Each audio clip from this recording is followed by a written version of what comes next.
જય સ્વામિનારાયણ આજના દર્શન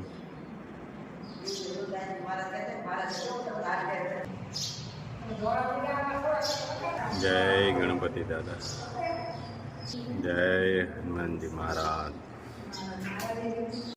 ગુડ મોર્નિંગ ગુલાબભાઈ જય સ્વામિનારાયણ ગુડ મોર્નિંગ જય સ્વામિનારાયણ જય શ્રી રામ જય શ્રી કૃષ્ણ જય માતાજી ઓમ નમઃ શિવાય સિદ્ધેશ્વર મહાદેવની જય જો આ બધી ઔષધિને આવી રીતે કરવી પડે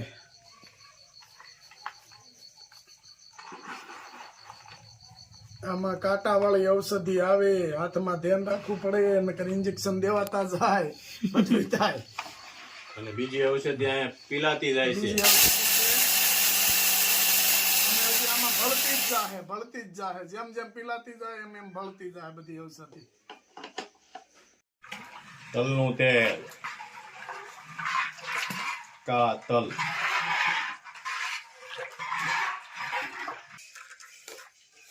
હા ઓરિજિનલ કોપરેલ અંદર જામી ગયું છે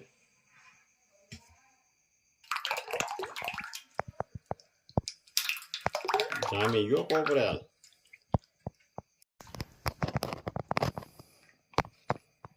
ઘીની ગોળે જામે કોપરેલ આ ઓરિજિનલ કોપરેલ હોય ને એ આ જામી ગયેલો લીલી ઔષધિ લીમડો કડવો મીઠો મહેંદી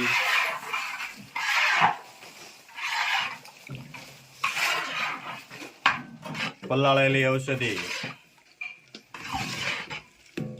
સુગંધ જોરદાર આવે છે એમાં થોડું કઈ ઘટે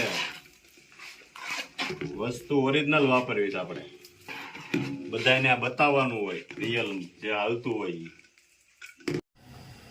મસ્ત તેલ આપણું બની રહ્યું છે તો હમણાં 2-3 ગાણમાં ધાન નતું બતાવ્યું કા 3 ગાણમાં ધાન મહિના એક વાર બતાવી દેવાનું મહિનામાં આપણો નિયમ છે મહિને એકાદી ફેર બતાવવાનું બધાને અને આપણી ક્વોલિટીમાં કોઈ જાતનો ફરક નથી પડતો એટલે આપણે ગમે મહિને એક ફેરું બતાવી અને મસ્ત રીતે જ આપણે બનાવીએ છીએ દર ફેરે બનાવીએ આમ અને હજી સુધી મારા જો એક રિવ્યુ આપણે એવું આવ્યું કે અમને ન ભાવ્યું સમજી રિવ્યુ નો આપણે સંભળાયો એક પણ રિવ્યુ નહીં કે અમને નથી ભાવ્યું કે અમને આ તકલીફ થઈ ક્વોલિટી મેન્ટેન કરતા આવી જાય એટલે તમારે કોઈ દિવસ કોઈની ફરિયાદ આવે નહીં લોકોને ફાયદો થાય લોકોને જે સમસ્યા હોય એમાંથી બહાર નીકળે અને બધી મસ્ત રીતે બધું પતે ભગવાનની દયાથી બધાને સારું થઈ જાય છે કેવા રિવ્યુ આવે કે દુખાવા વહી ગયા આપણે તો કોઈ દિવસ એવી કલ્પના નહોતી કરી પણ આ તો મહારાજની દયા થાય તો હું ન જાય મહારાજની દયા હોય એટલે બધું થાય આપણે પેલાની ગોળે કે મહારાજની દયા પહેલી પછી બીજી મહારાજની દયાથી જ આપણે 1 વર્ષની અંદર કેટલો રિસ્પોન્સ મળ્યો હશે બધી રીતે લોકોએ સપોર્ટ સારો આપ્યો છે આટલા આગળ વધાર્યા છે બધા આખા યુટ્યુબ પરિવારે એટલો બધો સપોર્ટ આપ્યો છે ને બધાને દિલથી ખૂબ ખૂબ આભાર જોઈ લો કેવું મસ્ત ઉકાળશે ને આપણે પાસે કડાઈ નાની નથી હો મસ્ત કડાઈ મોટી જબરજસ્ત છે જો મસ્ત ઉકળવા મળ્યું છે વાહ ભાઈ વાહ કેમ છે નીલુભાઈ નીલુભાઈ થોડાક મુંજાઈ ગયેલા કેમ લાગે છે નીલુભાઈને થોડુંક ચરબી ઉધરસ થઈ ગયું છે એટલે એક તારામાં છે ને ઊંઘ કરતા કરતા થઈ ગયું એક તારાનો તાર નીસો થઈ ગયો થોડો એક તારાનો તાર નીસો થઈ ગયો છે હજી અરે તાર તો હજી તોડવાના બાકી છે નિરાત રાય તાર તોડવાની કામગીરી ચાલુ જ છે પકડ બનાવ્યું જ છે પકડ બનાવી નાખ્યું છે પછી જોજે તાર તૂટે કેટલા ક્યાં તૂટે એનું જ નથી નહીં હા તને નથી ખબર તાર ની આપણે ખબર જ છે આપણે તાર તો તોડવાનો ચીપિયો તૈયાર કર્યો છે, પછી એક તારાનો તાર ટંગ ટંગ થતો છે ને એની નીચે ઓલું એક તારો વાગતો ને તો ટંગ ટંગ ટંગ થતું, અને ઓલો છે ને એમ થાય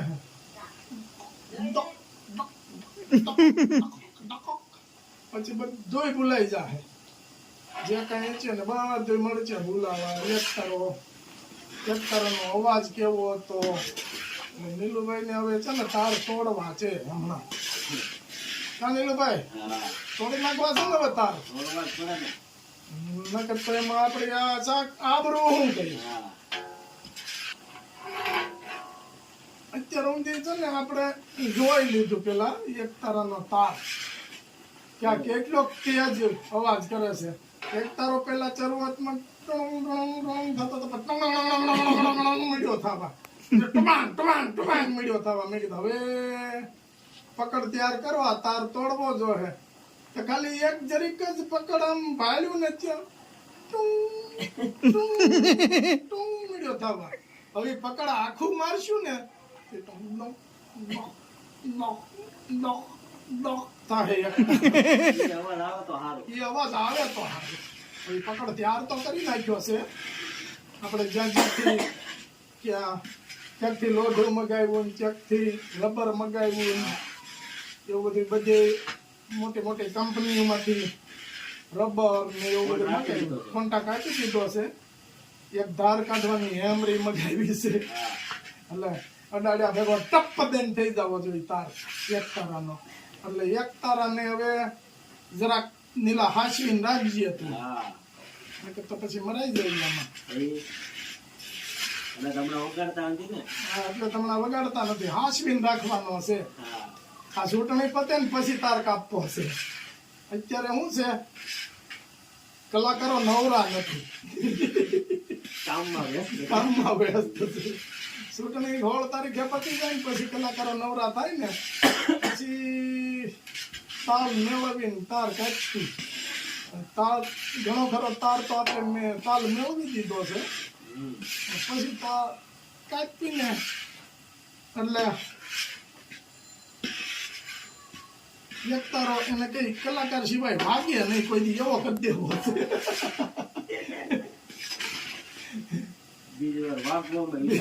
બીજી ફેર વાગવામાં જો હે કલાકાર હશે ને તો જ વાગવું નથી, નકર આપણે અવાજ કાઢવો ને બાબા મરાઈ જઈએ આમાં. એટલે રેડે રેડે થતું જાય છે. ભગવાનની દયાથી જલ્દી પતી જાય અને આપણે આગળ વધ્યા રાખીએ.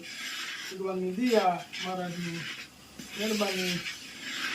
આપણે એક તારા નડવું જ નહોતું, પણ હવે એક તારો હામેથી વગડવા મળ્યો, શું કરવાનું? પડ્યો વગડતો તો ખૂણામાં મેટ્યો ત્યાં વગડતો. હા, આજે મળ્યો વગડતો. પેલાના જમાનામાં રાજુ અમલ ગોળતા, અમલ ગોળતા ને તે અમલ ગોળેલું પડ્યું હોય છે, એમાં એક ઊંદડું પી ગયું, સાખી ગયું. અને ઉંદડા અમલ સડ્યું ભાઈ, ઉંદડું મળ્યું વાહ ઉલળવા, એક વાહડો ઉલ્લે. અને મીંદડા સામો જોયું, મીંદડી ઘડીક સકડી ખાઈ ગયું. કે આ શું થાય છે? મીંદડું ઘડીક ગીલું મેક્યું, મેં કે કેટલું ઉલ્લે છે જોવા ગયો. ત્યાં તો ઉલળતું આવ્યું મીંદડા ની સામું. એ કે તમારી જાત ના મીંદડા, કે બિલાડાવ અમારા ખાનદાન ને આમ નાશ કરી નાખ્યો તમે, અમારા ખાનદાન ને મારી નાખો તમે. મીંદડું કે આ અમલ થઈ ગયો લાગે છે. પછી તો મીંદડા ની હામી એવી ભમ સકડી લીધી ને પૂછડી ભાઈ થઈ ગયો. બેઠો જોવે, ભલે મારો બેટો પૂછડી ભાઈ થતો, એવી સકડી મારી પૂછડી ભાઈ થઈ ગયો. જમીન ની અંદર પૂછડી આમ ફરી ફરી ખાડો થઈ ગયો. ત્યાંથી આ બોરિંગદાર નું સંશોધન થયું કે આ રીતે બોરિંગદાર કરાય. ઉંદડા અમલ પી ગયા, કેડી કોઈના હાથમાં રહી નહીં, મળે ઉલળવા. એટલે તેની આપણે ગુજરાતીમાં કહેવત છે કે ભાઈ ઉંદડું અમલ પી ગયું છે, હવે થાય ઈ ખરું ઈ એમ. એટલે હવે હું એમ કહું થાય ઈ ખરું. એક તારો વાગે કે ન વાગે? હા, એક તારો તો ડોક ડોક થઈ જવા. કાઢીને મૂકી દીધો સાઈડ વાગે એટલે આ બોરિંગનું સંશોધન એમાંથી કર્યું છે. મને નથી કહેતા કે હેલિકોપ્ટરનું સંશોધન ક્યાંથી થયું છે. એક જીવ આવે છે એવો, એ જીવ ઉડતો હોય ને એટલે એની પાંખું હેલિકોપ્ટર જેવું હોય અને એના શરીરનો બાંધો કુદરતી એવો બનાવ્યો છે ને કે હેલિકોપ્ટર જ જોઈ લ્યો. અને પાંખું ઈ એવી, અને લગભગ 4 પાંખું આવે કા રાજુ, ચાલો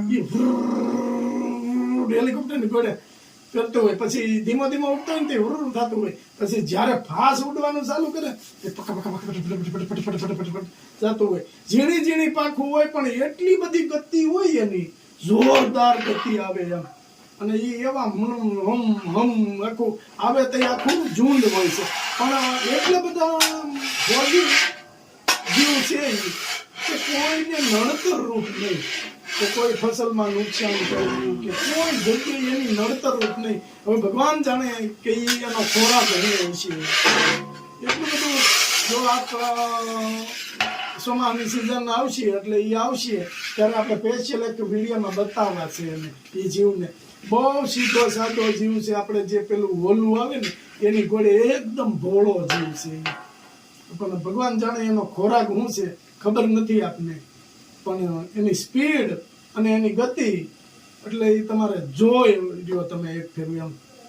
આવી એની સ્પીડ ને આવી ગતિ હોય જોરદાર. એ જીવનું નામ શું છે એ આપને ખબર જ નથી. જીવડું કહેવાય આપણે કે જીવડું છે, પણ કોઈ દિવસ કોઈને બટકું ભરવું કે કોઈ ફસલમાં નુકસાન કે કોઈ બાળકોને નુકસાન કોઈ વસ્તુ નહીં. એમ એકદમ જીવ મસ્ત જીવ છે. મને તો એ બહુ ગમે એ જીવ. પછી એક પતંગિયા આવે ચોમાસાની અંદર, મેઘલી રાત જામી હોય અને પતંગિયું કુદરતે કેવી કવા છે. એના શરીરમાં લાઇટ તમે દેખાય આગું હોય ત્યાંથી કે અહીંયા લાઇટ કેમ બળે છે. અને લાઇટ એ કેવી ખબર, વિમાનની બત્તી જેવી, લબુક જબુક લબુક જબુક લબુક જબુક. અરે વાહ, કુદરત તારી કળા તો જો. ક્યાં પતંગિયાને લાઈટ આપી, મોરના પીછામાં કલર પૂર્યા. વાહ વાહ, મહારાજ મહારાજ અદ્ભુત માયા છે. જો કેટલું મસ્ત ઉકળી રહ્યું છે. અત્યાર સુધી રાજુભાઈ ફેરવતા હતા, હવે મારો વારો છે. એટલે એકાબીજા વારા પછી હોય ને તો થાકતી નહીં. આ ઓરિજિનલ કાળા તલનું તેલ અને દેશી ગાણીમાં ફિલ્ટર વગરનું હોય ને તો જ આ પીણ્યા વળે, નકર ન વળે. ફિલ્ટર કરેલું હોય ને એટલે એના અમુક તત્વો હોય ને બળી જાય.